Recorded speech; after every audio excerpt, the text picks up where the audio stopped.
Tamara Cohen from Sky News. You keep telling us your party has changed fundamentally, had a complete overhaul. But voters might like to know, at what point under Jeremy Corbyn's leadership did you realise your party was on the wrong track? And do you regret staying in his shadow cabinet until the bitter end?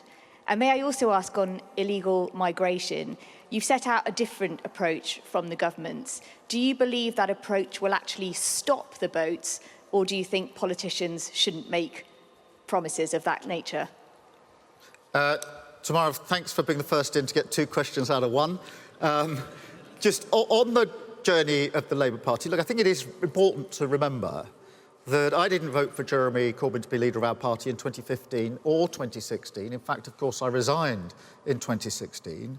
I did consider that when, as a country, we were grappling with Brexit, that I had a responsibility to be an effective person on the front bench for my party and for the official opposition, along with others who were on the back benches making the argument as well. This was a huge issue for our country. But we did lose our way. We lost our way into that 2019 election 4 years ago today. And when you lose an election that badly, you don't look at the electorate and say, what on earth were you thinking? You change your party. And evidence of how far we've changed our party is that Jeremy Corbyn won't even stand as a candidate, a Labour candidate, at the next general election. And that's the size of the change we brought about in our party. And that's why I say the Labour Party now is unrecognisable from the Labour Party that was put before the electorate exactly 4 years ago today. On the second question, look, we do all want to stop the boats. I don't want anybody making that journey across the Channel. It's a treacherous journey. It is evidence of the government losing control of our borders.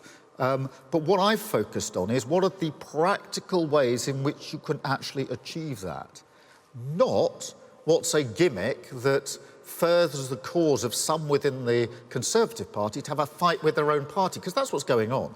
They're having a fight with themselves, an indulgent vortex that they've got themselves into, half of them with one eye on what's coming next, rather than a practical answer to the solution. As you saw only yesterday, the Permanent Secretary of the Home Office is not really prepared to sign this off as value for money and says there's no evidence of deterrent. So it's built on sand. It isn't going to work. That doesn't mean nothing should be done. What I'm putting before the country is practical ways, based on my own experience of breaking gangs, as to how we actually tackle this issue. Thank you, Tamara.